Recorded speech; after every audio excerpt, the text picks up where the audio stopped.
Okay, so anyway, we got into mediation just because he lied to the lieutenant governor's office.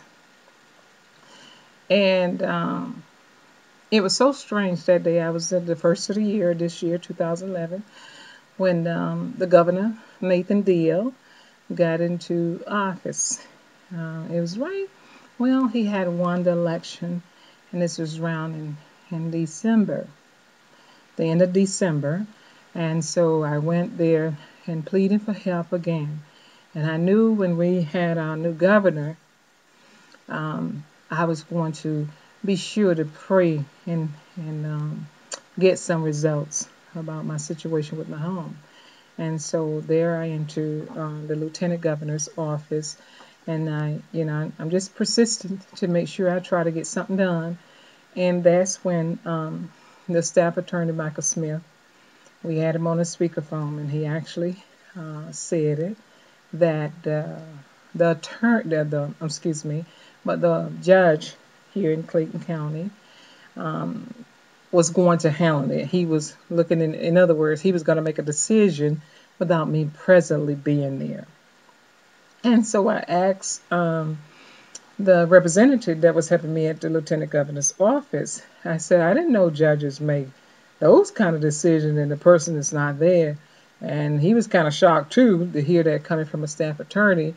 And it's always that lie. Are we working with Miss Tench? And it's about like we working with Miss Tench and never work with Miss Tench, never talk to Miss Tench, never do anything with Miss Tench. I always say that to other people, but when it come down to really talking with Miss Tench, the county never talks to Miss Tench. And always put it like Miss Tench is very difficult to talk to. Well, Miss Tench is not difficult to talk to. You just don't talk to Miss Tench.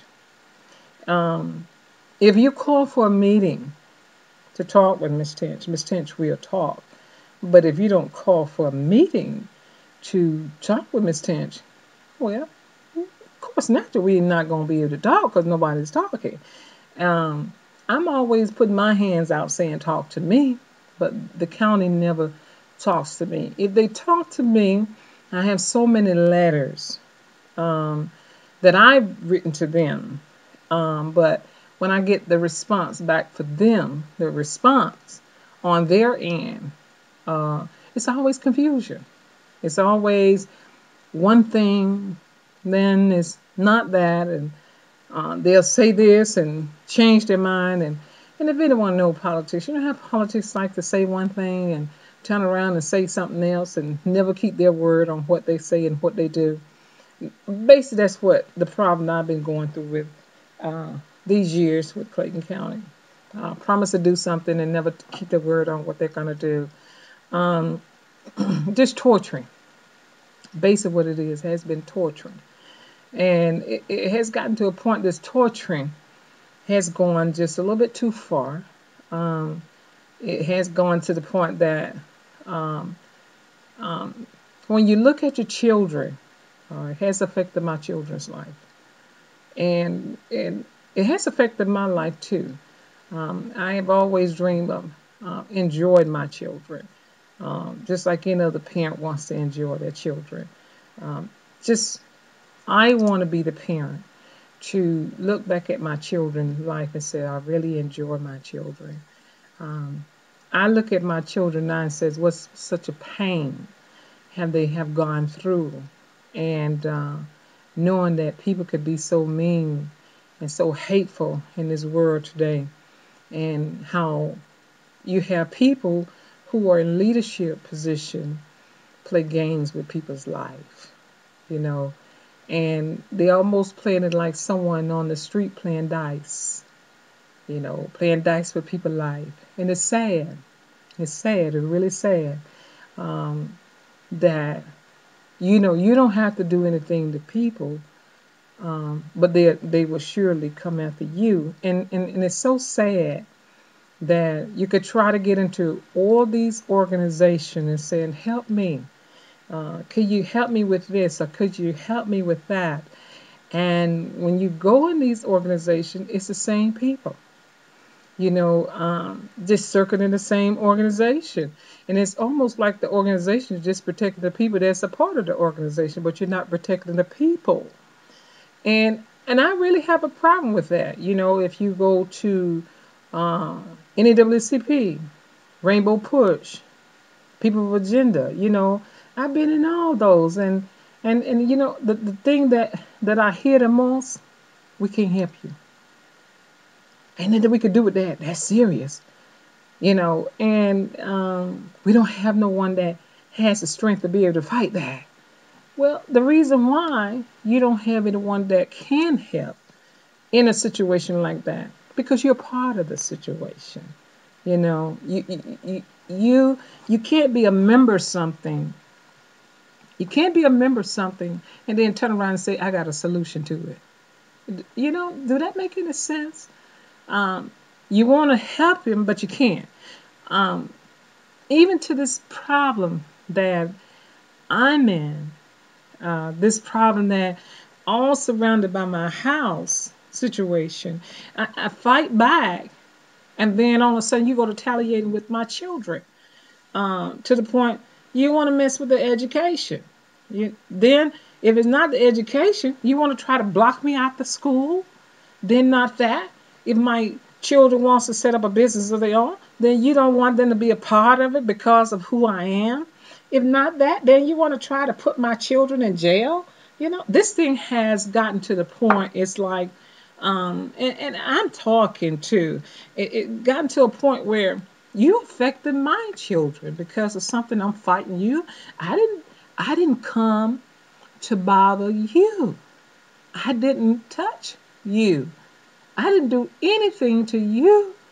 It's just that I apply for a program to rehabilitate, to bring your house up to standard codes on what you call rehabilitation.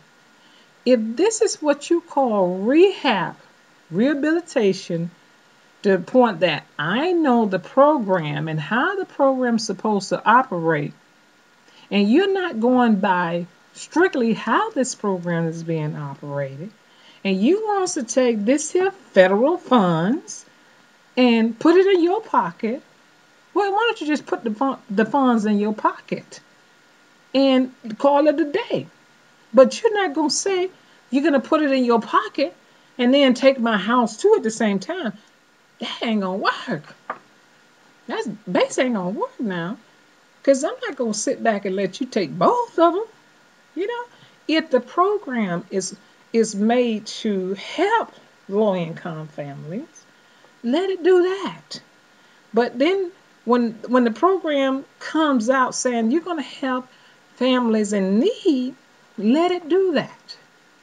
If you say the program going to give you $500, okay, well just tell the family I'm going to give you three, and you keep two.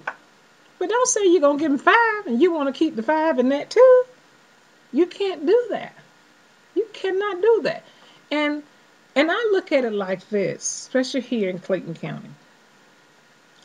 Under this program, it just, to me, you probably have been doing this program for years. For years. And what has happened, you might have not tore anybody's house down, but under this program, how many houses you have taken?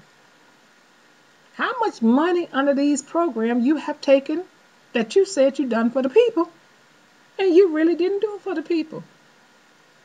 So this ain't just not started.